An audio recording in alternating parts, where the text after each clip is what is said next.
Hello বন্ধুরা, তোমরা সবাই কেমন আছো? আর আমাদেরকে ওইভাবে তাকাও কেন? আমার তো লজ্জা লাগে। তো বন্ধুরা, আজকে তোমাদের সাথে পরিচয় করে দিই কোকোর, কারণ আজকে ইন্ট্রোটা যেহেতু ও দিল তাই সবাই ওকে অনেক অনেক ভালোবাসা দিয়ে। যাই হোক বন্ধুরা, আজকে আমি অনেকদিন পর কিন্তু ড্রয়িং খাতায় হাত দিয়েছি, তাই ভাবলাম যখন হাত দিয়েই ফেলেছি একটা সুন্দর করে ড্রয়িং করে না, তাই দুটো ফুল আঁকলাম। তোমাদের কেমন লাগলো এই আঁকাটা কমেন্ট করে বলে। এটা কিন্তু পুরোটাই আমি করেছি।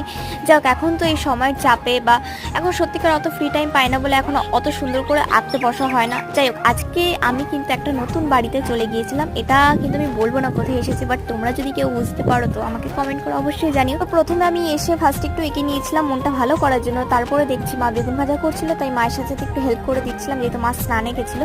এরপরে দেখো ইনি তো এখন পেঁয়াজ লঙ্কা সব কাটতে বসেছে। কি রান্না করবে ভগবানই জানে। এনার রান্না খেলে তো গরমে স্টোক করবে, কারণ ইনি যে পরিমাণে ঝাল দেয় তোমরা কেউই খেতে পারো না। যাই হোক, আমি বেগুন ভাজাটা অতিরিক্ত ভেজে ফেলেছিলাম বলে বলছিলাম খেতে পারবে, তো বলছিল হ্যাঁ খেতে পারবে, কিন্তু অ্যাকচুয়ালি না। দেখে ওরকম লাগছিল, কিন্তু ঠিকঠাকই করেছিলাম। তার ফাঁকে সে একটু কোকো আদর করে ছাড়ে, তো আমাকে পাত্তাই দিচ্ছিল না।